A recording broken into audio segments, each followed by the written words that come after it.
اور آپ صلی اللہ علیہ وسلم نے اپنی مثال دیتے ہوئے فرمایا وَأَنَا خَيْرُكُمْ لِأَهْلِي، اور میں تمہارے میں سے سب سے اچھا ہوں اپنے گھر والوں کو. انا خیرکم لأہلی، اور تم سب کی نسبت میں اپنے گھر والوں کے لیے سب سے اچھا ہوں. عام طور پر ایک اچھے انسان کو اس کے اخلاق اور معاملات سے پہچانا جاتا ہے کہ اس کی گفتگو کیسی ہے، اس کے میل ملاپ کا طریقہ کار کیا ہے، اس کا بولنے کا طریقہ کیا ہے، وہ خوشی میں کس طرح ریئیکٹ کرتا ہے، وہ غم میں کیسے ریئیکٹ کرتا ہے، وہ خوف کے موقع پر، وہ مختلف کیفیات کے موقع پر کس طرح بہیو کرتا ہے. دوسری طرف یہ بھی ہے کہ ہمارا سب سے زیادہ واسطہ اپنے گھر والوں سے پڑتا ہے. ہم دن رات ان کے سامنے ہوتے ہیں، ہم پریٹینڈ نہیں کر سکتے، ہم ان کے سامنے کچھ اور نہیں بن کے دکھا سکتے، ہم وہی ہوتے ہیں جو ہوتے ہیں. اور چونکہ ایک لمبا عرصہ ان کے ساتھ گزرتا ہے تو وہ ہماری اچھائیوں برائیوں دونوں سے واقف ہو جاتے ہیں، ہماری کمزوریوں سے بھی اور ہمارے اسٹرینگث جو ہیں ان سے بھی واقف ہو جاتے ہیں. اس لیے اچھائی کا یہ معیار اچھا خاصا کڑا معیار ہے، اور اس پر پورا اترنا ایک مشکل کام ہے. جن لوگوں سے ہمارا تھوڑی دیر کے لیے میل جول ہوتا ہے،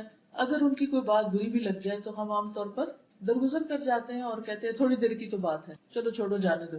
اگرچہ جب باتیں بری پختہ ہو جائیں تو وہاں بھی انسان کچھ نہ کچھ دوسرے کو تکلیف دے ہی دیتا ہے، لیکن خصوصی طور پر جب انسان کسی ایسے ماحول میں ہو کہ جہاں دن رات کا واسطہ ہے تو وہاں پر بہت ساری چیزیں برداشت کرنا بہت مشکل بھی ہو جاتا ہے. لیکن یہ ناممکن نہیں. اگر یہ ممکن نہ ہوتا تو نبی صلی اللہ علیہ وسلم یہ معیار نہ دیتے، یہ کرائیٹیریا نہ دیتے کہ کس طرح اپنے آپ کو پرکھو. حسن بصری کہتے ہیں کہ اللہ کے نزدیک پسندیدہ بندے وہ ہیں جو اپنے اہل و عیال کو سب سے زیادہ فائدہ پہنچانے والے ہیں. عموماً ہوتا یہ کہ جس کی طرف سے ہمیں تکلیف پہنچتی ہے پھر ہمیں اس کے ساتھ احسان کرنا بھی زیادہ مشکل لگتا ہے، اس کے ساتھ بھلائی کرنا بھی مشکل لگتا ہے. بڑی بڑی خیر و بھلائی تو کیا ہم ایک اسمائل پاس کرنا بھی اپنے لیے مشکل سمجھتے نہیں، جس سے گھر میں ناراضگی ہو، خصوصاً شوہر بیوی کے درمیان کے تعلقات، تو اس میں کتنا مشکل ہو جاتا ہے کہ اگر کوئی بات بری لگ گئی یا کسی بات پر ناراضگی ہو گئی تو پھر ہم دوبارہ جلدی سے اچھے ہو کر مسکراہٹ کا ہی صدقہ کر دیں. حالانکہ اگر اسی سے شروع کر لیں تو بہت سے معاملات آسان بھی ہو سکتے. اب یہ ہے کہ گھر والوں کے ساتھ اچھے معاملے یا ان کے حقوق کا خیال رکھنے کو سب سے بہترین اس لیے بھی بتایا گیا کہ ان کا حق ادا کرنا ہم پر فرض ہے. یعنی مرد پر فرض ہے کہ وہ اپنی بیوی کے نان نفقے کا خیال رکھے یا اس کو ایک پروٹیکشن فراہم کرے یا ایسا ماحول دے کہ جس میں وہ باعزت پرسکون زندگی بسر کر سکے. یہ شوہر کی ذمہ داریوں میں سے. اس لیے جب وہ اپنی یہ ذمہ داری پوری کرتا ہے تو اس کے لیے اجر بھی بڑا ہے. ابن عباس کہتے ہیں کہ نبی صلی اللہ علیہ وسلم نے فرمایا تم میں سب سے بہتر وہ ہے جو اپنی بیویوں کے لیے اچھا ہے. ایک نہیں ایک سے زائد روایات ہیں کہ جس سے پتہ چلتا ہے کہ اچھائی کا معیار گھر والوں کے ساتھ اچھا ہونا ہے. اچھا ہونے کے لیے کیا کیا کرنا پڑتا ہے؟ اس میں سب سے پہلی چیز یہ ہے کہ شوہر اپنی بیوی سے محبت کرتا. محبت تو اللہ ہی دلوں میں ڈالتا ہے، لیکن کوشش بھی کرنی پڑتی. اس کوشش میں پہلی چیز یہ ہوتی ہے کہ انسان دوسرے کی اچھائیوں پر غور کرے. اس کی برائیاں، اس کی کمزوریاں اگرچہ سامنے ہوں لیکن پھر بھی ان سے آنکھ بند کر لے اور جو دوسرے کی خوبیاں ہیں ان کو سامنے رکھے تو ایک دم دل بہتر ہو جائے گا. دوسرے کے احسان کو یاد رکھے. اور پھر خصوصاً اس وقت چونکہ خواتین میرے سامنے ہیں تو اس میں شوہر کی محبت حاصل کرنے کے لیے مطالبہ یا شکوہ یا شکایتیں یا ناراضگی یا ایٹیٹیوڈ دکھانا یا موڈ آف کرنا یہ فائدہ نہیں دیتا. وہاں دل جیتنا پڑتا ہے. جہاں مرد پر لازم ہے کہ وہ اپنی بیوی سے محبت کرے، بیوی کے لیے بھی لازم ہے کہ وہ شوہر کو سب سے زیادہ امپورٹنس دے، سب سے زیادہ اہمیت دے، حتیٰ کہ شوہر کے معاملے میں والدین کی بات بھی نہ مانے. شوہر کا درجہ اتنا بڑا ہے. خرابی کہاں سے ہوتی؟ صرف ایک طرف سے نہیں ہوتی، دونوں طرف سے ہوتی. بعض اوقات ہم اپنے کسی دکھ درد کو لے کے بیٹھے ہوتے کہ ہمارا فلاں مطالبہ پورا نہیں ہوا یا ہم نے کہا تھا چیز لانے کے لیے کرنے کے لیے وغیرہ وغیرہ تو وہ نہیں ہماری بات مانی گئی، یا یہ ہے کہ ہماری بے عزتی کر دی گئی ہمارے پیرنٹس کے سامنے یا بہن بھائیوں کے سامنے، یا کوئی بھی شکایت ہو سکتی. شکایت کے 100 پہلو، یہ سب تو اپنی جگہ ہے. لیکن حقیقت یہ ہے اس کے باوجود ان چیزوں کو درگزر کر کے انسان اگر تھوڑی دیر کے لیے ان کو کنٹرول کر لے، جیسے شفا کے لیے کڑوی دوا بعض اوقات بہت ناگزیر ہو جاتی، اسی طرح باہمی تعلقات کو اچھا کرنے کے لیے ایسی باتوں کو پی جانا بہت فائدہ دیتا ہے. اس سے انسان کی قدر اور زیادہ بڑھ جاتی. اس لیے تالی دونوں ہاتھوں سے بجتی ہے، دونوں کو ہی ایک دوسرے کی قدر کی ضرورت ہے. لیکن شوہر اگر اس معاملے میں پہل کر لے، کیونکہ وہ قوام ہے، اس نے گھر کا نظام درست کرنا ہے، تو معاملات جلد درست ہو سکتے، زیادہ بہتر ہو سکتے. اور پھر اس معاملے میں ہم دیکھتے ہیں کہ نبی صلی اللہ علیہ وسلم کا اسوہ حسنہ کیا ہے. عمرو بن العاص کہتے ہیں کہ میں نے نبی صلی اللہ علیہ وسلم سے دریافت کیا کہ آپ کو سب سے زیادہ محبت کس سے ہے؟ فرمایا عائشہ سے. سچ بولا آپ نے اور اس محبت کا اظہار بھی کیا. تو انہوں نے پھر پوچھا اچھا مردوں میں سے کس سے؟ تو آپ نے فرمایا اس کے والد سے. اس کے بعد انہوں نے مزید بھی پوچھا تو آخر میں وہ کہتے ہیں کہ اس سے اچھا تھا میں یہ سوال نہ ہی کرتا، کیونکہ آپ صلی اللہ علیہ وسلم نے تو اس معاملے میں بالکل جو درست بات تھی، جو اپنی درست فیلنگس تھی وہ بتائی. اچھا بعض اوقات ہم سب یہی کرتے ہیں کہ اگر کسی سے محبت ہو بھی تو ہم اس کو ظاہر نہیں کرتے یا اس کو بتاتے نہیں یا اس تک کنوے نہیں کرتے، جس کے نتیجے میں دوسرا شخص ساری زندگی بعض اوقات غلط فہمی کا شکار رہتا ہے. کچھ لوگوں پر یہ بہت بھاری ہوتا ہے کہ وہ اپنی زبان سے یا قلم سے یہ کہہ دیں کہ میں آپ سے محبت کرتا ہوں، حالانکہ اس میں کیا جاتا ہے، لیکن شاید اس وجہ سے بھی نہیں کہہ پاتے کہ ہوتی نہیں یا وہ آتی جاتی ہے. لیکن اس میں انسان کو ایکسپریسو ہونا بہت ضروری ہے، اور اپنے ایسے جذبات کا اظہار اگر انسان پبلکلی بھی کر دے تو کوئی حرج نہیں ہوتا، کیونکہ نبی صلی اللہ علیہ وسلم نے سب کے سامنے یہ بات فرمائی. حضرت عائشہ کہتی ہے کہ رسول اللہ صلی اللہ علیہ وسلم قبرستان بقیع سے واپس تشریف لائے تو میرے سر میں درد تھا. میں نے کہا ہائے میرا سر پھٹا جا رہا ہے. آپ نے فرمایا تمہارا نہیں بلکہ میرا سر پھٹا جا رہا ہے. پھر فرمایا عائشہ اگر تم مجھ سے پہلے فوت ہو گئی تو تمہیں کوئی نقصان نہ ہوگا، تمہارے سارے کام میں خود کروں گا، تمہیں غسل دوں گا، تمہیں کفن پہناؤں گا، تمہاری نماز جنازہ پڑھاؤں گا اور تمہیں خود دفن کروں گا. اب شدید درد تھا آپ کو، اور آپ کو معلوم ہے کہ نبی صلی اللہ علیہ وسلم کا درد دوسرے انسانوں کے مقابلے میں دگنا ہوتا تھا. اس درد کے عالم میں، اس تکلیف کے عالم میں، جبکہ حضرت عائشہ کو بھی تکلیف ہے، آپ کیا فرماتے ہیں؟ اپنے کیئر اینڈ کنسرن شو کرتے ہیں، کیونکہ جب انسان بیمار ہوتا ہے نا تو موت بہت یاد آتی. اور آپ بقیع سے واپس آ رہے تھے، قبرستان سے واپس آ رہے تھے، تو اس موقع پر حضرت عائشہ کو کس قدر تسلی دیتے کہ میں صرف دنیا میں نہیں بلکہ تمہارے فوت ہونے کے بعد بھی تمہارے سارے کام کروں گا اور خود کروں گا. یہ جملہ کتنا بہترین جملہ ہے. ہم لوگوں کے ہاتھ عام طور پر موت کا ذکر کرنا برا سمجھا جاتا ہے، اور اگر کوئی شوہر ان الفاظ میں محبت کا اظہار کر دے تو وہ بیوی الٹا لے گی اور کہے گی اچھا تم میرے مرنے کے انتظار میں. بہرحال یہاں بھی آپ دیکھیے کہ الفاظ سے اظہار ہے، اور بعض اوقات صرف محبت نہیں بلکہ کیئر، کنسرن، خصوصاً اگر کوئی بیمار ہو، اگر شوہر بیمار ہو یا بیوی بیمار ہو یا تکلیف میں ہو. عام حالات میں تو ٹھیک ہے، ہر کوئی اچھی بات کر سکتا ہے، لیکن بیماری کی حالت میں، دکھ درد کی حالت میں اچھے الفاظ منہ سے نکالنا اور مشکل ہو جاتا ہے. حضرت عائشہ فرماتی ہے کہ میں حیض کی حالت میں پانی پیتی اور برتن نبی صلی اللہ علیہ وسلم کو دے دیتی، یعنی گلاس جس میں بھی پانی پیتی. آپ اسی جگہ سے منہ رکھ کر پانی پیتے جہاں سے میں نے منہ رکھ کر پانی پیا ہوتا تھا. یہ بھی محبت کے اظہار کا ایک طریقہ ہے. میں ہڈی سے گوشت کھا کر نبی صلی اللہ علیہ وسلم کو دے دیتی، یہ گوشت میں کھا لیتی، ہڈی آپ کو دے دیتی. آپ اسی جگہ سے کھاتے جہاں سے میں نے کھایا ہوتا تھا. یہ محبت کے چھوٹے چھوٹے انداز ہیں، جسچرز ہیں کہ جس سے باہم ایک بانڈنگ سمجھ میں آتی ہے، نظر آتی. پھر محبت میں یہ نہیں کہ کبھی کبھار انسان چند ڈائلاگز بول دے، بلکہ دوسرے کو کیئر کنسرن کے علاوہ ٹائم بھی دے. وقت دینا ایک بہت اہم چیز ہے. کتنے بھی مصروف ہوں، کیا ہم میں سے کوئی یہ کہہ سکتا ہے کہ میری مصروفیت تو نبی صلی اللہ علیہ وسلم سے بھی زیادہ ہے؟ نعوذ باللہ، کوئی بھی نہیں. لیکن اس کے باوجود آپ دیکھیے کہ آپ صلی اللہ علیہ وسلم اپنے گھر میں وقت دیا کرتے تھے، اور آپ کی ایک سے زائد ازواج تھی، اور آپ روزانہ ہر ایک کو وزٹ کرتے. تھوڑی دیر کے لیے سوچئے، اگر آپ کو دن میں 9 لوگوں کے پاس جانا پڑے تو کیا حال ہو. جا کے ان سے صرف اتنا ہی پوچھے کہ کیا حال ہے، کیسی. امپاسبل. ایک عام انسان تو اپنا ایک گھر کا خیال نہیں کر سکتا، کیونکہ ازواج کے چیمبرز الگ الگ تھے. پھر اسی طرح یہ ہے کہ خوشی کے موقع پر، تفریح کے موقع پر بھی خیال رکھتے.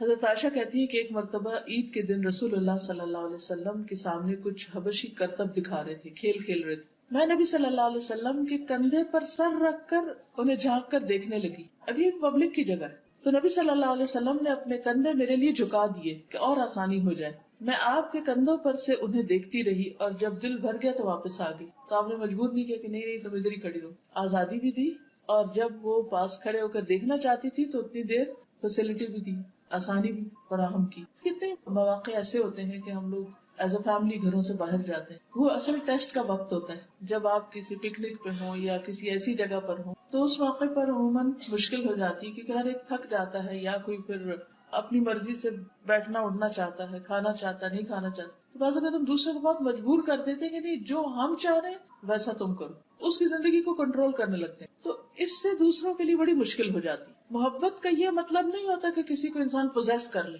یہ کانسیپٹ بہت غلط ہے کہ اس کی آزادی چھین لے. ہم کیا چاہتے ہیں محبت میں کہ بس جس شخص سے ہم نے محبت کر لی وہ ہمارا غلام بن جائے. وہ کھائے بھی ہماری مرضی سے، پیے بھی ہماری مرضی سے، اٹھے بھی بیٹھے بھی. ہمیں اگر ٹی وی دیکھنا تو وہ لازمی ٹی وی دیکھے، اور اگر وہ ٹی وی دیکھنے میں ساتھ نہیں دے رہا تو پھر اس کو ہم سے محبت ہی نہیں. عام طور پر مردوں کو یہی شکایت ہوتی ہے نا بیوی، ان کو اخبار کا شوق ہوتا ہے، ٹی وی کا شوق ہوتا ہے، خبروں کا ہوتا ہے، دنیا بھر کی سیاست کا ہوتا ہے. عورتوں کے ان موضوعات سے عام طور پہ دلچسپی نہیں ہوتی، تو پھر وہ بعض اوقات یہ ہوتا ہے کہ وہ کہتے ہیں کہ جی کوئی کمپیٹیبلٹی نہیں، بیوی کو کچھ سمجھ نہیں. تو اس میں مردوں کو عورتوں کی ذات یا ان کی مزاج یا ان کے خیالات یا ان کی دلچسپیوں کا لحاظ رکھنا چاہیے، جس طرح یہاں ہم دیکھتے ہیں کہ نبی صلی اللہ علیہ وسلم کا. پھر اسی طرح حضرت عائشہ کہتی ہے کہ میں گڑیوں کے ساتھ کھیلتی تھی، میری سہیلیاں بھی آ جاتی اور میرے ساتھ کھیل کود میں شریک ہو جاتی، اور جو ہی وہ رسول اللہ صلی اللہ علیہ وسلم کو آتے دیکھتی تو چھپ جاتی. آپ انہیں پھر میرے پاس بھیج دیتے کہ وہ میرے ساتھ کھیلنے لگتی. اور آپ دیکھیے کہ کس قدر خیال رکھا جا رہا ہے بیوی کے شوق کا، کیونکہ حضرت عائشہ کم عمر تھی، اگرچہ وہ میچور بھی تھی، بہت سمجھدار تھی، بہت ذہین تھی، بہت سی باتیں بہت بچپن میں سیکھ گئی تھی، لیکن اس کے باوجود ابھی وہ بچی ہی تھی. آپ نے دیکھا ہوگا نا کئی بچے بہت چھوٹی عمر میں قرآن حفظ کر لیتے ہیں اور بہت سمجھدار اور میچور ہو جاتے ہیں، لیکن وہ اپنا کام بھی کرتے ہیں اور پھر تھوڑی دیر کے بعد کھیل کود میں بھی لگ جاتے ہیں. تو ہم ان سے کیا ایکسپیکٹ کرتے ہیں کہ بس اب یہ ہر چیز بڑوں کی طرح بہیو کرے؟ نہیں، ضروری نہیں ہوتا، کیونکہ ہر ایج کے کچھ تقاضے ہوتے ہیں، کچھ پسند اور ناپسند ہوتی، کچھ انسانی ضروریات ہوتی. نبی صلی اللہ علیہ وسلم سے بڑھ کر کون حکمت والا تھا اور کون نفس شناس تھا اور کون انسانوں کی ضروریات کا خیال رکھنے والا تھا، اور وہ اپنے گھر میں کیسے نہ رکھتے. ظاہر شوہر باہر سے آتا ہے تو وہ کیا چاہتا ہے کہ بیوی اس کو توجہ دے، بیوی اس میں دلچسپی لے، لیکن آپ آ کر بیوی کی دلچسپی کو دیکھ رہے ہیں کہ اس وقت وہ کھیل رہی ہے، اس کی دوستیں پاس ہیں تو وہ ان کو پاس ہونا چاہیے. اس سے ایک یہ بھی پتہ چلتا ہے کہ ایک عورت کو عام طور پر اپنی سہیلیوں میں، اپنی کلاس میٹس کے ساتھ، اپنی ہم عمر لڑکیوں کے ساتھ بات چیت گفتگو میں زیادہ مزہ آتا ہے بعض اوقات، یا وہ کہیں جانا چاہتی ہے یا کوئی سہیلی آنا چاہتی ہے.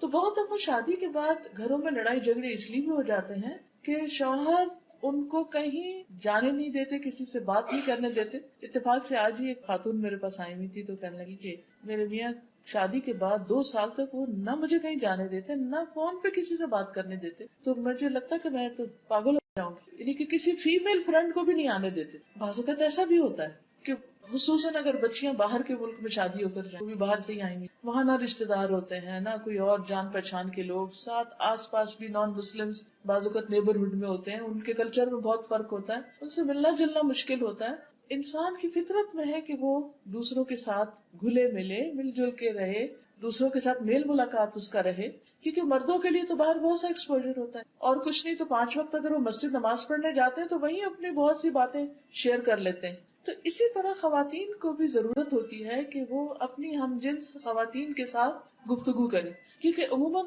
عورتیں زیادہ بولتی. بعض تحقیقات سے یہ بات پتہ چلتی کہ ایک عورت کو دن میں کم از کم 70,000 لفظ بولنے ہوتے جب جا کے اس کی سیٹسفیکشن ہوتی. اب جب تک وہ بول نہیں چکتی تو وہ چپ نہیں بیٹھ سکتی، اس سے بولنا ہے کسی. مرد عموماً خاموش طبع ہوتے ہیں، ایکسپشنل کیسز الگ ہیں. اب جب مرد گھر میں آتے ہیں تو وہ تو بولتے نہیں ہیں، اب وہ سارے دن کی انتظار میں بیٹھی، شوہر گھر ہے، شوہر آئے گا، کھانا کھائے گا، وہ اخبار اٹھائے گا، سو جائے گا، اس کو تو اتنی باتیں نہیں آتی. اور اگر وہ باہر کی شیئر بھی کرے گا تو وہ بیوی کی دلچسپی کی نہیں.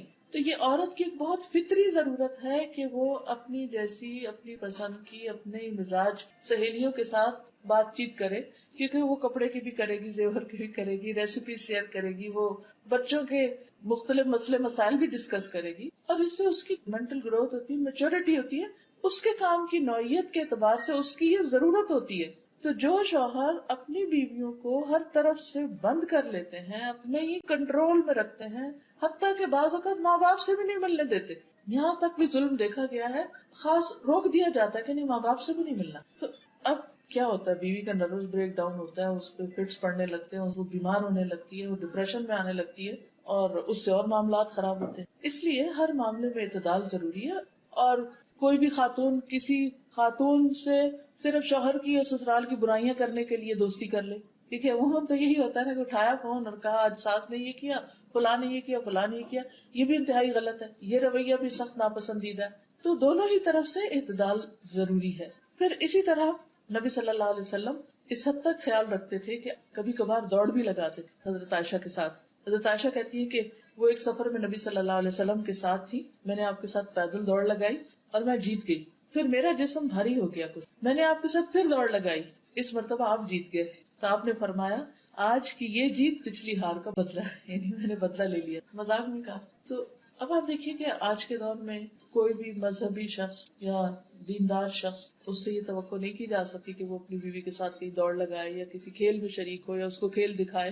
عموماً جب ہم دین کی طرف آتے ہیں تو ہم یہ سمجھتے ہیں کہ شاید دین صرف نماز روزے کا نام ہے، اور یہ جو دنیا کے معاملات ہیں یہ شاید اس کا حصہ نہیں، حالانکہ اگر ان کو بھی حدود کے اندر رہ کے کیا جائے تو یہ بھی عبادت ہے، کیونکہ نبی صلی اللہ علیہ وسلم کی سنت کی پیروی میں ہوں گے نا۔ پھر اسی طرح یہ ہے کہ نبی صلی اللہ علیہ وسلم حضرت عائشہ کے آرام کا بہت خیال رکھتے تھے، کیونکہ عموماً جھگڑے، فساد، لڑائیاں چھوٹی چھوٹی باتوں پر ہوتے۔ اگر آپ کسی سے پوچھیں نا کہ میاں سے لڑائی تو کس بات پر ہوئی، جو میرے پاس کوئی اس طرح کا معاملہ لے کر تو میں کہتی کہ کیا مسئلہ کیا تھا، اور آپ یقین کریے کہ 90% چھوٹی سی کوئی بات ہوتی ہے جس سے کوئی معاملہ خراب ہو جاتا ہے۔ مثلاً اگر بیوی سو رہی ہے اور شوہر نے دھڑ سے دروازہ بند کر دیا تو وہ اٹھتے ہی سوئے سوئے غصے میں بولنا شروع کر دے گی، وہ غصے میں بولے گا، نیند خراب ہوگی، اٹھ کے ایک طرف چلا جائے گا، وہ دوسری طرف۔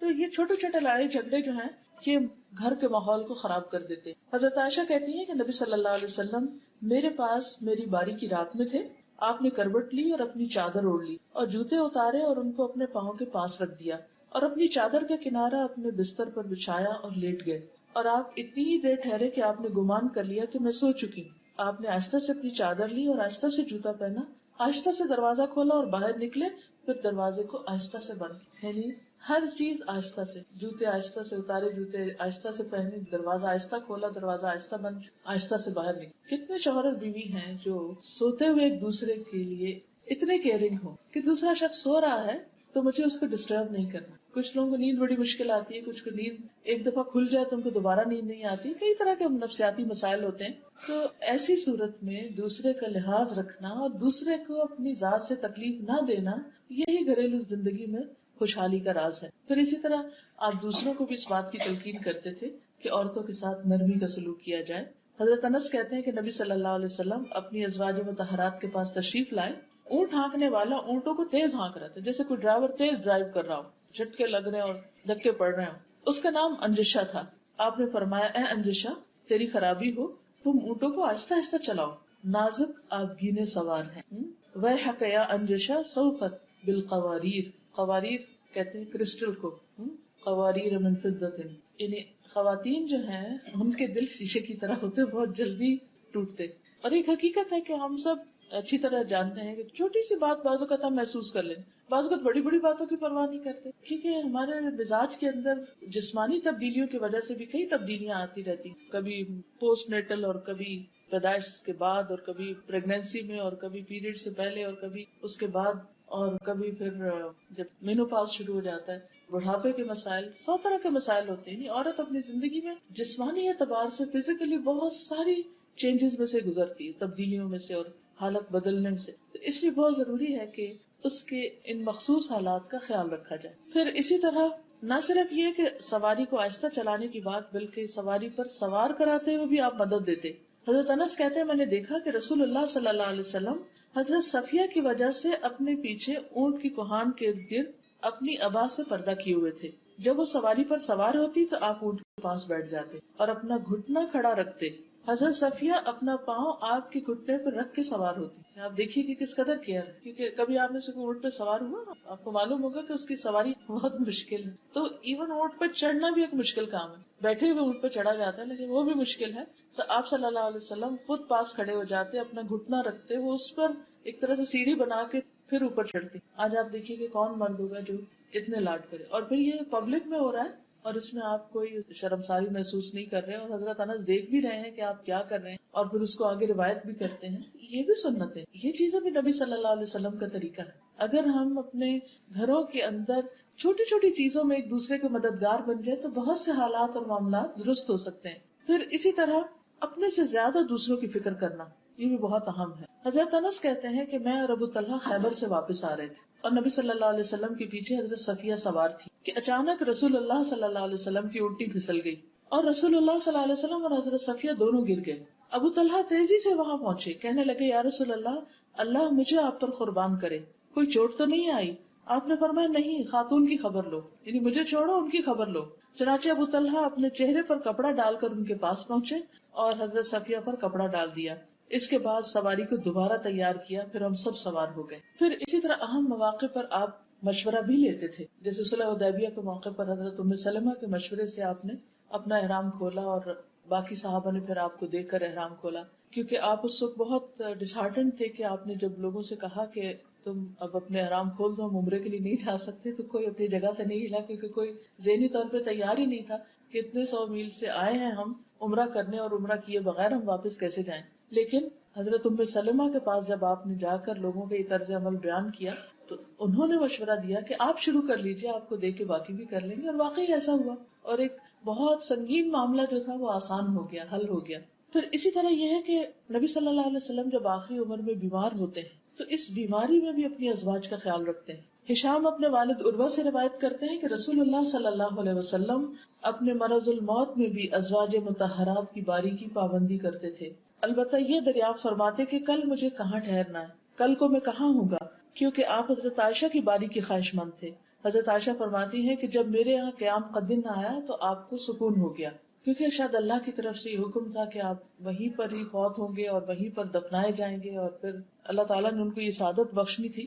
بہرحال پھر اسی طرح یہ ہے کہ جب آپ بیمار تھے تو اس سے پہلے رات کو سوتے وقت کا جو عمل ہے کہ اپنے ہاتھوں پر تینوں کل پڑھ کر سارے جسم پر خود انسان دم کرے، ہم میں سے ہر ایک کو کرنا چاہیے، کیونکہ سوتے ہوئے انسان اپنے آپ سے بھی غافل، کوئی چیز آ کے کاٹ نہ جائے یا کوئی چیز آ کے نقصان نہ دے، تو وہ ایک طرح سے پوری حفاظت ہو جاتی. تو جب نبی صلی اللہ علیہ وسلم بیمار ہوئے تو آپ حضرت عائشہ کو کہتے کہ وہ پڑھیں یا وہ آپ کے اوپر ہاتھ پھیرے. حضرت عائشہ کہتی ہیں کہ نبی صلی اللہ علیہ وسلم اپنے گھر کے بعض بیماروں پر یہ دعا پڑھ کر دم کرتے اور اپنا دانا ہاتھ پھیرتے: اے اللہ، لوگوں کو پالنے والے، تکلیف کو دور کر دے، اسے شفا دے، تو ہی شفا دینے والا ہے، تیری شفا کے سوا کوئی شفا نہیں، ایسی شفا کہ کسی قسم کی بیماری نہ رہ جائے. اب اس سے یہ پتہ چلتا ہے کہ آپ اپنے گھر والوں کے اوپر بیماری کے وقت میں ہاتھ پھیر کر دم کیا کرتے. اس کا کیا فائدہ ہے؟ کیونکہ جو بیمار ہوتا ہے وہ ایک طرح سے اپنے آپ کو تنہا محسوس کرتا ہے، تکلیف میں محسوس کرتا ہے، تو ہاتھ کا جو ٹچ ہے اور ہاتھ پھیرنا جو ہے اس کے اوپر، یہ اس کے لیے باعث تسکین ہوتا ہے. حضرت عائشہ ہی کہتی ہے کہ رسول اللہ صلی اللہ علیہ وسلم کے گھر والوں میں سے جب کوئی بیمار ہوتا تو آپ معوذات پڑھ کر اس پر پھونک مارتے. پھر اسی طرح آپ گھر والوں کے لیے دعا بھی کرتے. حضرت عائشہ کہتی ہے کہ میں نے رسول اللہ صلی اللہ علیہ وسلم کو خوش طبیعت دیکھ کر کہا: اے اللہ کے رسول صلی اللہ علیہ وسلم، میرے لیے اللہ تعالیٰ سے دعا کرتی، یعنی آپ میرے حق میں کوئی دعا کرے. آپ نے فرمایا: اے اللہ، عائشہ کے پہلے اور پچھلے اور اعلانیہ اور مخفی سب گناہ بخش دے.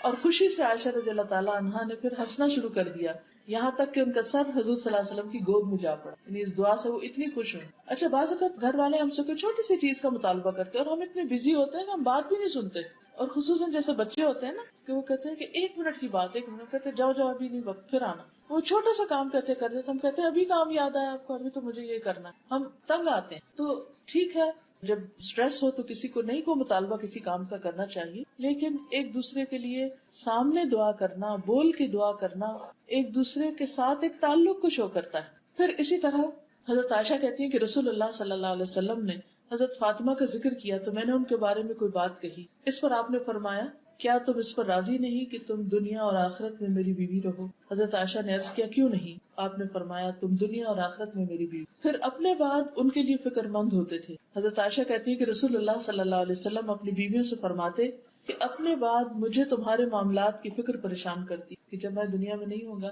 چونکہ وہ دوبارہ شادی بھی نہیں کر سکتی تھی اور اکثر کے والدین بھی نہیں تھے، اور حضرت ام سلمہ کی اولاد تھی لیکن باقی سب کی تو اولاد نہیں تھی، تو انہیں فکر ہوتی تھی کہ ان کو کون لک آفٹر کرے گا. فرمایا: اور تم پر صبر کرنے والے ہی صبر کریں گے، یعنی تمہارے ساتھ اچھا سلوک کریں گے. لیکن ہم دیکھتے ہیں کہ ایک کے بعد ایک ازواج مطہرات نیکی کے کام کرتے، خیر اور بھلائی کے ساتھ وقت گزار کے دنیا سے رخصت ہوئے. پھر یہ کہ آپ اپنی ازواج کا نان نفقے کا خیال رکھتے تھے. حضرت عمر کہتے ہیں کہ بنو نذیر کے باغات وغیرہ ان اموال میں سے تھے جن کو اللہ تعالیٰ نے اپنے رسول کو بغیر لڑے دے دیا تھا. یہ اموال خاص طور سے رسول اللہ صلی اللہ علیہ وسلم کے تھے، جن میں سے آپ اپنی ازواج مطہرات کو سالانہ نفقہ کے طور پر بھی دیتے اور باقی ہتھیار اور گھوڑوں پہ خرچ کرتے تاکہ اللہ کے راستے میں جہاد کے لیے ہر وقت تیاری رہے. یعنی جو آپ کا مال تھا اس میں سے آپ نے سب کا باقاعدہ ایک طرح سے نفقہ مقرر کر رکھا تھا. تو اس سے ہی پتہ چلتا ہے کہ شوہر چاہے بیوی کو روزانہ کچھ دے، چاہے ہفتہ وار دے، چاہے مہینے میں دے، چاہے سال میں دے، کچھ بھی دے، لیکن اس کی ذمہ داری ہے کہ وہ بیوی کی ضروریات کا خیال رکھے، اور اس میں کھانے کپڑے کے علاوہ بھی اس کی اپنی پسند سے کوئی چیز لینے کے لیے بھی اس کو اجازت دے. داؤد بن قیس کہتے ہیں کہ میں نے ازواج نبی کے حجروں کو دیکھا، یہ کھجور کی چھڑیوں کے تھے، گھاس وغیرہ سے ڈھکے ہوئے تھے، اور میرا خیال ہے کہ حجرے کی چوڑائی دروازے سے دیوار تک 6-7 ہاتھ ہوگی، لمبائی اندر سے 10 ہاتھ اور بلندی 7 اور 8 کے مابین یا اسی کے قریب، بس اتنے گھر تھے۔ پھر اسی طرح گھر والوں کے لیے اچھا ہونے کا مطلب صرف یہ نہیں کہ ان کو عیاشی کرائی جائے یا ان کے ساتھ صرف اچھا اخلاق برتا جائے، بلکہ ان کے ساتھ اچھا ہونے کا مطلب یہ کہ ان کی آخرت کی بھی فکر ہو۔ بعض اوقات ہم ان کی دنیا کا اتنا خیال رکھنے لگتے ہیں کہ پھر ان کی آخرت بھول جاتے ہیں۔ تو حقیقی خیر خواہ اور مخلص اپنے بچوں کا، اپنی بیوی کا وہی ہو سکتا ہے جو ان کی آخرت کی فکر کرے۔ ہم سب کو بھی اپنا اپنا جائزہ لینا چاہیے کہ ہم اپنے بچوں کی یا گھر والوں کی دنیا کے لیے تو بہت غمگین ہوتے ہیں، اس کی تو بہت فکر کرتے ہیں، لیکن عام طور پر آخرت کے بارے میں غافل ہو جاتے ہیں کہ وہ کس طرف جا رہے ہیں۔ اور کیوں؟ ہم کہتے ہیں یہ مائنڈ کریں گے، یہ برا نہ مان جائیں۔ اگر شادی شدہ اولاد ہو تو ہم کہتے ہیں کہ ہم سے میل ملاپ ہی نہ ختم کر دیں، آنا ہی نہ چھوڑ دیں، تو اس لیے ہم ان کو نصیحت نہ کریں، بس ٹھیک ہے جس حال میں ہمیں اپنی شکل دکھاتے رہیں۔ نہیں، وہ ناراض ہو یا خوش ہو، کچھ بھی ہو، ان کی آخرت کی فکر کرنا ضروری ہے، لازم ہے، چھوٹے بھی ہوں تب بھی، بڑے بھی ہوں تب بھی، عمر کے ہر حصے میں ضروری۔ اور اس کے لیے آپ دیکھیں کہ نبی صلی اللہ علیہ وسلم نے جہاں نان نفقہ مقرر کیا وہاں گھر والوں کو قناعت کی عادت بھی ڈالی اور اس کے ساتھ جائز فرمائشوں کو پورا بھی کیا۔ حضرت جابر کہتے ہیں کہ رسول اللہ صلی اللہ علیہ وسلم نرم دل آدمی تھے۔ حضرت عائشہ جب بھی آپ سے کسی چیز کی فرمائش کرتی تو آپ اس کو پورا کر دیتے تھے۔ اب دوسری طرف یہ یاد رکھیے کہ حضرت عائشہ کی فرمائشیں کوئی ناجائز نہیں ہوتی تھی۔ کسی بھی عورت کو اپنے شوہر کی وسعت سے بڑھ کے اس سے فرمائش نہیں کرنی، جتنا وہ کماتا ہے جتنی اس کی وسعت ہے، کیونکہ جیسے نان نفقے کے علاوہ مہر کے بارے میں بھی قرآن مجید میں کیا بتایا گیا، علی الموسع قدرہ وعلی المقتر قدرہ، وسعت والا اپنے اندازے کے مطابق خرچ کرے اور تنگ دست اپنے اندازے کے مطابق۔ پھر اسی طرح آپ دیکھیے کہ نبی صلی اللہ علیہ وسلم صرف ازواج نہیں بلکہ ان کی جو سہیلیاں تھیں ان کا بھی خیال رکھتے، خاص طور پر حضرت خدیجہ رضی اللہ تعالیٰ عنہ۔ حضرت عائشہ کہتی ہے کہ جب آپ بکری ذبح کرتے تو آپ فرماتے کہ اس کا گوشت خدیجہ کی سہیلیوں کو بھی بھیج دو، یعنی وہ تو دنیا میں نہیں، ان کی بہن ایک تو تھی حالہ، لیکن سہیلیوں کا بھی اپنا ایک مقام ہے۔ والدین کے ساتھ صلہ رحمی میں سے ایک بات یہ ہے کہ والدین کے دوستوں کے ساتھ بھی اچھا سلوک کیا جائے۔ عام طور پر ہم جب بڑے ہو جاتے ہیں، اپنے مسائل اور بچے اور گھر بار شروع ہو جاتا ہے تو ہم ایسے رشتوں کو اور ایسے تعلقات کو بھول جاتے ہیں۔ ٹھیک ہے اگر قریب ہوں تو انسان زیادہ بھی دیکھ سکتا ہے، لیکن اگر دور دراز بھی ہوں، مثلاً آپ کسی خاص شہر میں گئے ہیں اور وہاں آپ کے والدین کے کوئی رشتے دار ہیں، دوست ہیں، تو آپ کو ان سے ملاقات کی کوشش کرنی چاہیے، بھلے سال میں ایک دفعہ، 5 سال میں ایک دفعہ یا کبھی کبھار ہی، لیکن کوشش کرنی چاہیے، کیونکہ صلہ رحمی جو ہے وہ انسان کی عمر بڑھاتی، انسان کے رزق میں برکت کا باعث ہے۔ حضرت انس کہتے ہیں کہ نبی صلی اللہ علیہ وسلم کے پاس کوئی چیز لائی جاتی تو آپ فرماتے فلاں عورت کو دے آؤ، جو حضرت خدیجہ کی سہیلی تھی، فلاں عورت کو دے آؤ، وہ خدیجہ سے محبت کرتی تھی۔ سوچئے کہاں تک کیئر اور کنسرن ہے۔ حضرت عائشہ کی سہیلیوں کو تو کھیلنے کے لیے کہتے تھے کہ آپ آؤ اور کھیلو، حضرت خدیجہ جو فوت ہو چکی تھی ان کی سہیلیوں کو ہدیے وغیرہ بھجوایا کرتے تھے۔ پھر اسی طرح یہ ہے کہ حد الوسع گھر کا ماحول خوشگوار رکھنے کی کوشش کرتے تھے، پھر گھر کے کام کاج میں تعاون کرتے تھے۔ گھر والوں کے لیے انسان یا کسی کے لیے بھی بہتر اسی وقت ہو سکتا ہے جب وہ اس کے کاموں میں مددگار ہو۔ اگر کوئی شخص آپ کے کاموں میں آ کے الٹا رکاوٹ ڈال دے اور کہ مجھے آپ سے بہت محبت ہے لیکن بس آپ میرے پاس بیٹھے رہے، کام کوئی نہ کرے، یہ کس قسم کی محبت؟ یہ تو دشمنی جو محبت کے نام پہ کی جا رہی ہے، دوسرے کو بیکار کر کے رکھ دیا جائے۔ کیونکہ بعض لوگ جب آ جائیں تو نہ وہ خود کچھ کرتے نہ کرنے دیتے۔ اس کے برعکس بہت سے لوگ ایسے ہوتے ہیں کہ جو دوسروں کا بہت خیال رکھتے ہیں اور ان کے کاموں میں لگ جاتے ہیں۔ نبی صلی اللہ علیہ وسلم حالانکہ مردوں کے اوپر فرض تو نہیں ہے کہ گھر کے کام کرے، لیکن وہ گھر آ کر آرام سے بیٹھ نہیں جاتے اور صرف آرڈر نہیں کرتے رہتے تھے، اچھا اب چائے لے آؤ، پانی لے آؤ، فلاں لے آؤ۔ بیوی کو خادمہ کی طرح نہیں ٹریٹ کرتے تھے۔ اسود کہتے ہیں کہ میں نے حضرت عائشہ سے پوچھا نبی صلی اللہ علیہ وسلم اپنے گھر میں کیا کیا کرتے تھے؟ انہوں نے کہا آپ اپنے گھر کے کام کاج یعنی گھر والوں کی خدمت کیا کرتے تھے، اور جب نماز کا وقت ہوتا تو فوراً کام چھوڑ کر نماز کے لیے چلے جاتے۔ آپ دیکھیے کہ کچھ چیزیں ایسی ہوتی ہیں کہ جو کسی محبت بڑھانے یا اچھے تعلقات کے لیے، اچھے بول، کھانا پینا مہیا کرنا، دوست احباب کے ساتھ میل جول، سوشلائزنگ، یہ سب چیزیں بھی، لیکن اس کے ساتھ ساتھ جو بہت اہم بات ہے کہ ضرورت کے وقت مدد بھی۔ ہمارے یہاں تو اگر کوئی مرد گھر میں تھوڑا سا بھی کام کرے تو وہ زن مرید کہلانے لگتا ہے، یا پھر وہ کرتا ہی نہیں ہے کہ دوسرے کہیں گے کہ دیکھو ہم اپنے گھر میں تو نہیں کرتا تھا، بیوی آئی تو سب کام کرنے، کیونکہ کئی دفعہ لڑکے ماں باپ کو تو فار گرانٹیڈ لیتے ہیں اور ماں باپ کی محبت بھی ایسی ہوتی ہے، کہتے ہیں اچھا تم بیٹھو میں خود ہی کر لوں. لیکن جب انسان کی شادی ہوتی ہے تو پھر ذمہ داریاں بیٹی کی بھی بڑھ جاتی ہیں، بیٹے کی بھی بڑھ جاتی ہیں. تو ایسی صورت میں اگر وہ اپنی کسی ذمہ داری کو پورا کرنے کے لیے بچے کو اٹھا لیا یا بیوی کا کوئی کام کر دیا یا اس کو باہر کہیں لے گیا یا اس کا کوئی خیال رکھا، تو دوسرے گھر والوں کو بھی اس کے اوپر تعاون کرنا چاہیے. ہمارے یہاں عام طور پر اس کو مائنڈ کیا جاتا ہے، یعنی پاکستانی کلچر میں تو یہ درست نہیں ہے. حضرت عائشہ سے کسی نے پوچھا کہ رسول اللہ صلی اللہ علیہ وسلم گھر میں ہوتے تو کیا کرتے تھے؟ انہوں نے کہا کہ نبی صلی اللہ علیہ وسلم بھی انسانوں کی طرح انسان تھے. وہ اپنے کپڑوں کو صاف کرتے تھے، بکری کا دودھ دو لیتے اور اپنے کام خود کرتے. ایک اور روایت میں آتا ہے آپ جوتا سلائی کر لیتے، قمیص کو خود پیبند لگاتے اور فرماتے جس نے میری سنت سے اعراض کیا وہ مجھ سے نہیں. یعنی اس چیز کو بھی انہوں نے اپنی سنت بتایا کہ اپنا کپڑا استری کر لیں یا اپنے کپڑے نہانے کے بعد فرش پر پھینکنے کی بجائے واشنگ باسکٹ میں ڈالیں. یہ چھوٹے چھوٹے کام عموماً آپ دیکھیے کہ یہ جو چھوٹی چھوٹی چیزیں ہوتی ہیں بعض اوقات بیویاں انہی سے بہت خوش ہو جاتی ہیں. مثلا شوہر نے صبح اٹھ کر اپنا کمبل خود طے کر دی تو آپ دیکھیں گے کہ بیوی کے دل کا حال کیا ہوگا.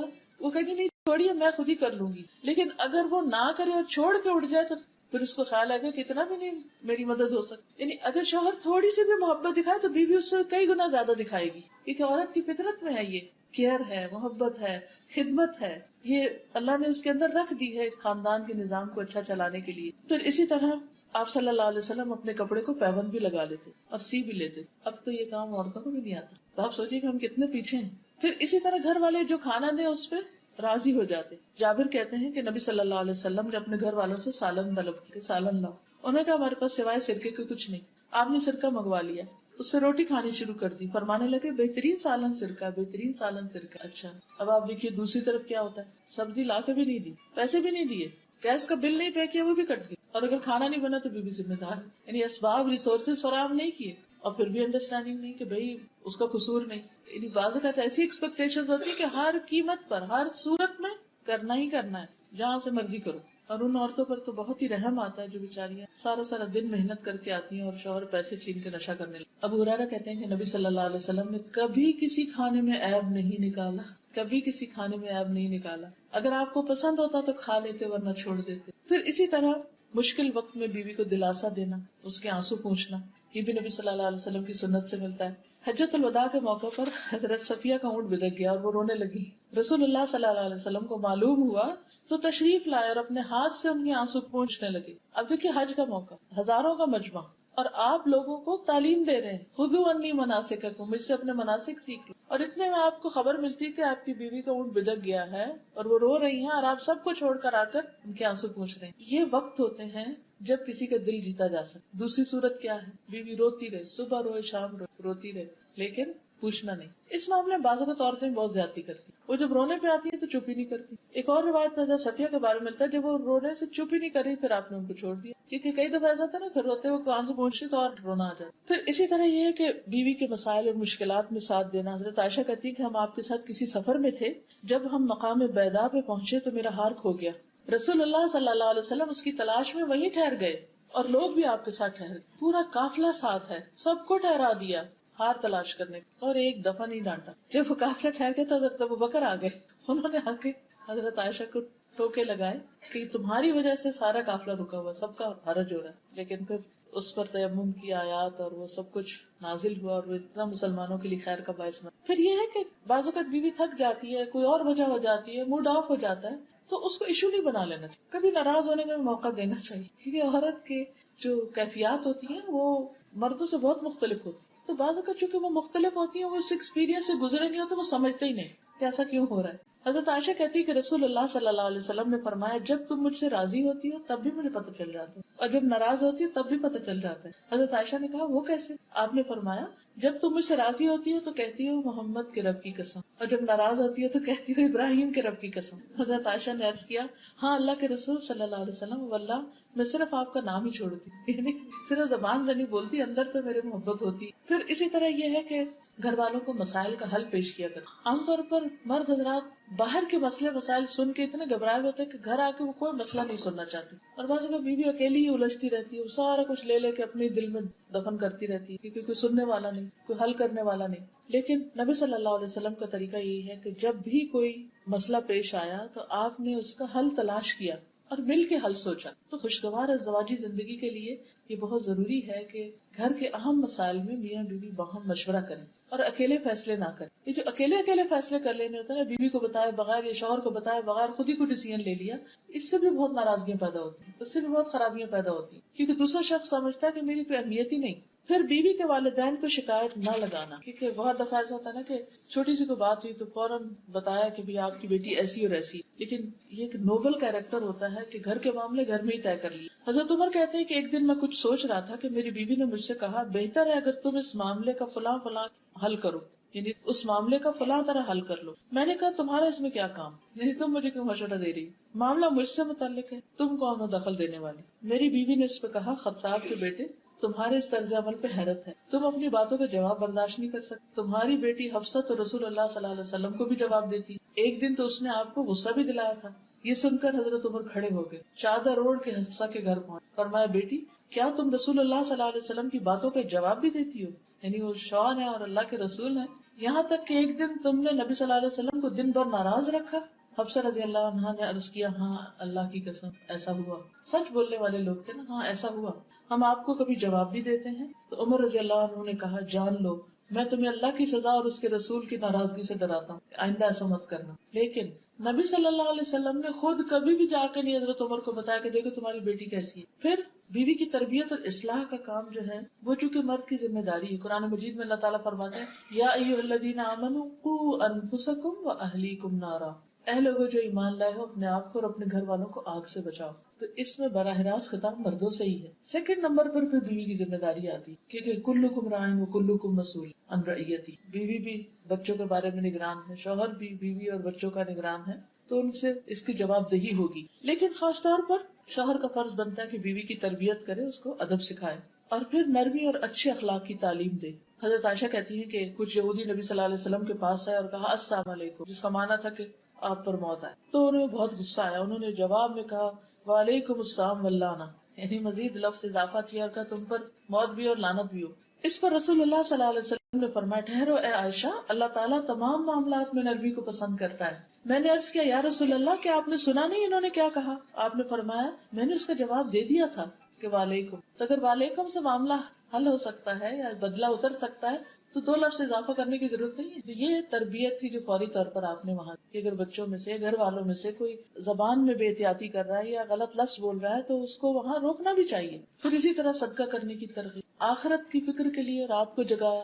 ام سلمہ کہتی ہیں کہ نبی صلی اللہ علیہ وسلم ایک رات جاگے، فرمایا سبحان اللہ آج رات کیا کیا بلائیں اتری، کیونکہ آپ کو تو پتہ چل جاتا تھا اللہ کی دیے ہوئے علم سے، اور کیسے کیسے خزانے بھی نازل ہوئے، خیر اور شر دونوں ہی. ان حجرے والیوں کو کوئی جگانے والا ہے، یعنی ان ازواج مطہرات کو کوئی اٹھا دے. افسوس کہ دنیا میں بہت سے کپڑے پہننے والی عورتیں آخرت میں ننگی ہوں گی. یعنی تہجد صرف مردوں کے لیے نہیں، نیکی اور عبادت مردوں کے لیے نہیں عورتوں کے لیے بھی. اور آخرت کا لباس کیا ہے؟ آخرت کا لباس دنیا کا اچھا عمل. پھر اسی طرح اچھا مرد جو ہوتا ہے وہ گھر کے اوور آل حالات پر بھی نظر رکھتا ہے کہ گھر میں کیا لٹک رہا ہے، کیا ڈیکوریشن ہو، کیا پہنا جا رہا ہے، کیا پک رہا ہے، کیا طور طریقے ہیں، کوئی چیز خلاف شریعت تو نہیں ہو رہی. مثلا حضرت عائشہ سے روایت ہے کہ انہوں نے ایک گدا خریدا جس پر تصویریں بنی ہوئی. آپ نے اسے دیکھا تو دروازے پہ کھڑے ہو گئے، اندر تشریف نہیں لائے. میں نے عرض کی یا رسول اللہ صلی اللہ علیہ وسلم میں نے جو غلطی کی ہے اس سے میں اللہ سے معافی مانگتی. فرمایا یہ گدا کس کے لیے ہے؟ میں نے عرض کیا آپ کے بیٹھنے اور اس پر ٹیک لگانے کے لیے. آپ نے فرمایا ان تصویر بنانے والوں کو قیامت کے دن عذاب دیا جائے گا اور ان سے کہا جائے گا جو تم نے پیدا کیا ہے اسے زندہ بھی کر کے دکھاؤ. اور فرشتے اس گھر میں داخل نہیں ہوتے جس میں تصویر، یعنی کہ میں اس گدے پہ نہیں بیٹھ سکتا اور نہ ہی گھر میں ہوگا. بہت سے مرد گھروں میں بہت کچھ حرام چیزیں دیکھتے ہیں، غلط چیزیں دیکھتے ہیں، بچے غلط کر رہے ہیں لیکن ان کو روکتے نہیں. امر بالمعروف اور نہی عن المنکر بھی گھر سے شروع ہوتا ہے. اسی طرح حضرت انس کہتے ہیں کہ ایک دفعہ رسول اللہ صلی اللہ علیہ وسلم نے ایک آدمی حضرت حفصہ کے حوالے کیا اور فرمایا اس کی نگرانی کرنا. ان کی ڈیوٹی لگا کر گئے تو وہ اس سے غافل ہو گئی، وہ آدمی بھاگ گیا. کوئی قیدی ہوگا یا کوئی ایسا ہوگا کہ جس کو پکڑوایا. نبی صلی اللہ علیہ وسلم واپس تشریف لائے، پوچھا حفصہ اس آدمی کا کیا ہوا؟ انہوں نے کہا یا رسول اللہ صلی اللہ علیہ وسلم میں غافل ہو گئی اور وہ بھاگ گیا. نبی صلی اللہ علیہ وسلم نے فرمایا تمہارے ہاتھ ٹوٹ جائیں، یعنی کہ غصے میں آیا.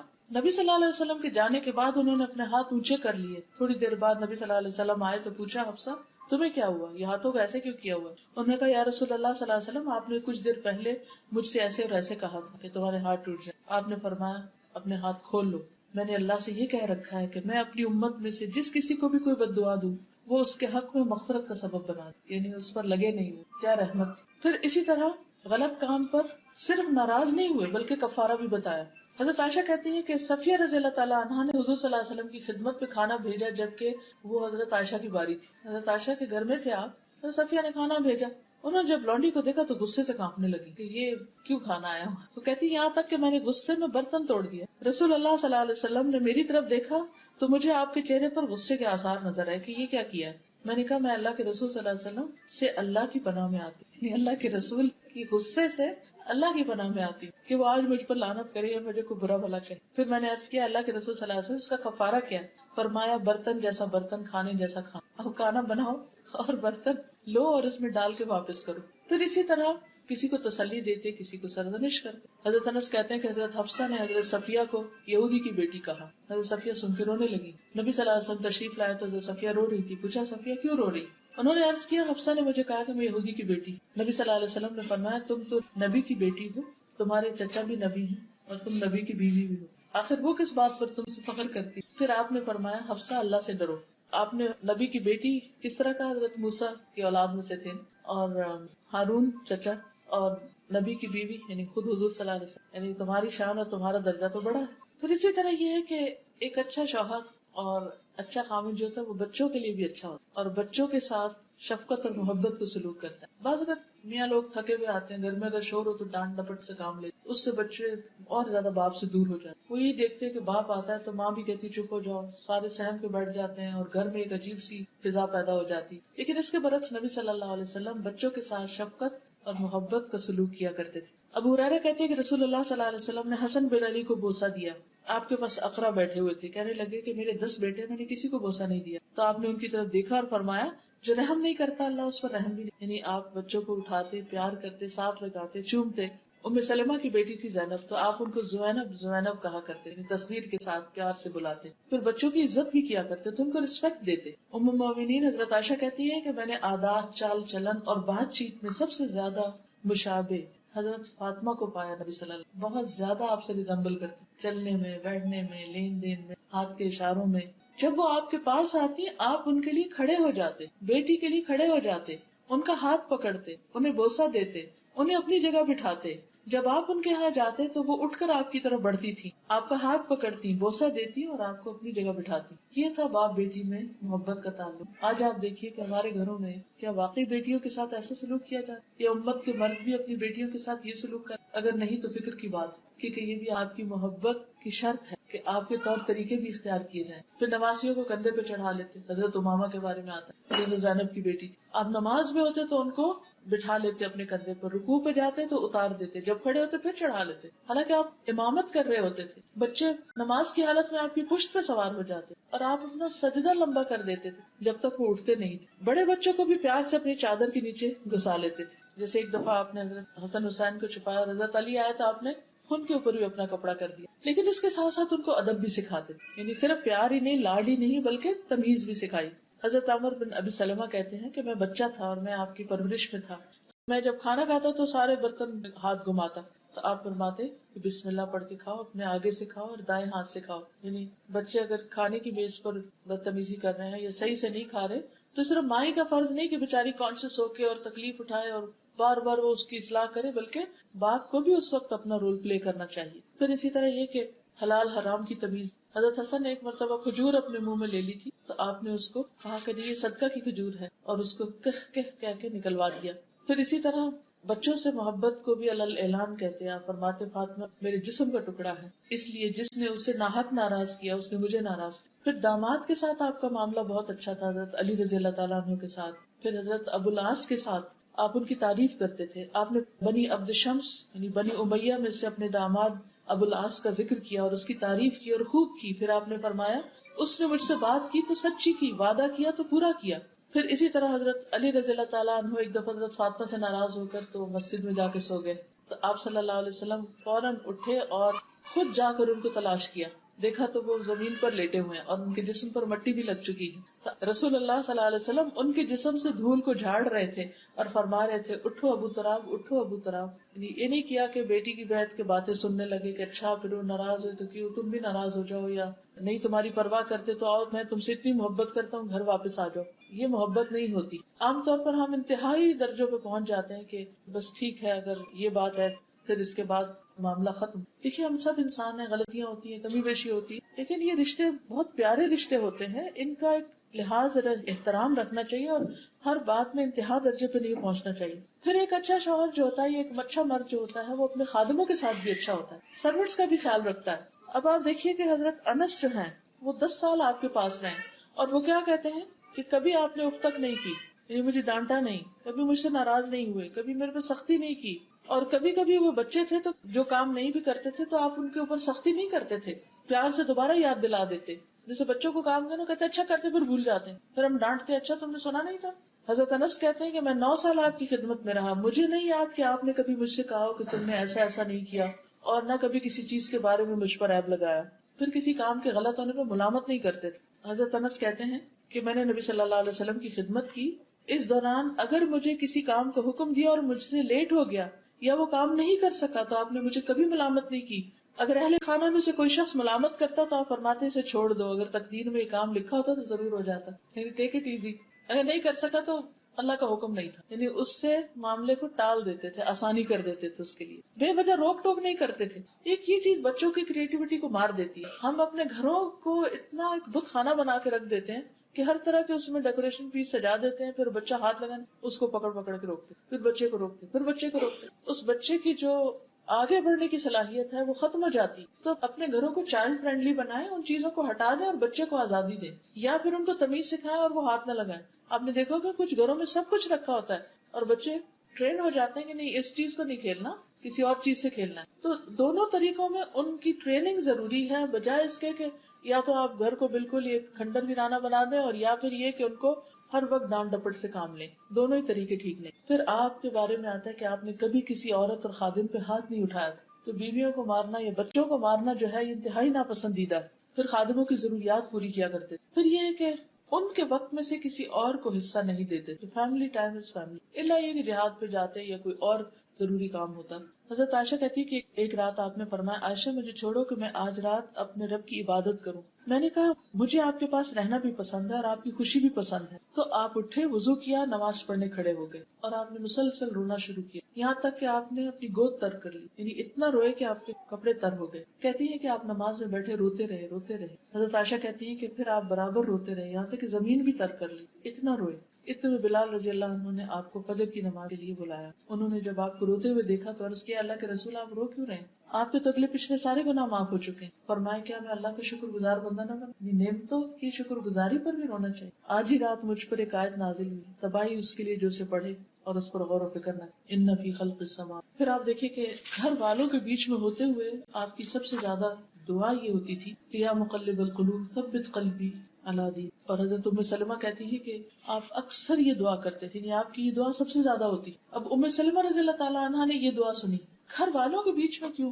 اس لیے کہ انسان جب اپنے پیاروں کے بیچ میں ہوتا ہے نا تو اپنے آپ کو پروٹیکٹڈ محسوس کرتا ہے اور کمفرٹیبل محسوس کرتا ہے. تو اس وقت وہ جیسے کہتے ہیں نا کہ اپنی گلی میں کتا بھی شیر ہے، یعنی انسان اوور کانفیڈنٹ بعض اوقات ہو جاتا ہے. اور اس کانفیڈینس میں پھر بعض اوقات منہ سے غلط باتیں بھی نکل آتی ہیں. باہر ہم پھر بھی سنبھل کے بولتے ہیں، گھر والوں کے بیچ میں ہم بعض اوقات ایسے مذاق شروع کر دیتے جو حد سے بڑے ہوئے ہوتے ہیں. تو اس موقع پر بھی انسان کو بہت محتاط رہنا چاہیے اور اللہ سے ڈرتے ہوئے زندگی بسر کرنی چاہیے. نبی صلی اللہ علیہ وسلم گھر میں یہ دعا سب سے زیادہ مانگتے، یا مقلب القلوب ثبت قلبی علی دینک، کہ میرا دل گھر والوں کی محبت میں اس طرح نہ پگھل جائے کہ کوئی اللہ سبحانہ تعالیٰ کی فرما برداری میں یا عبادت میں یا اللہ کی طرف رجوع میں یا اس کے ذکر میں کسی قسم کی کمی آ جائے. تو اللہ تعالیٰ سے دعا ہے کہ گھروں کو بھی اپنی رحمتوں سے ڈھانپے اور ہمارے درمیان اتفاق اور محبت پیدا کرے اور ہمارے بچوں کے دلوں میں باہم اتفاق اور محبت رکھے. اور یہ جب شادی ہونے والی ہے اللہ تعالیٰ اس جوڑے کو بہت بہترین اور مثالی جوڑا بنائے اور ان کو نیک اولاد عطا فرمائے اور اپنے والدین کی آنکھوں کی ٹھنڈک بنائے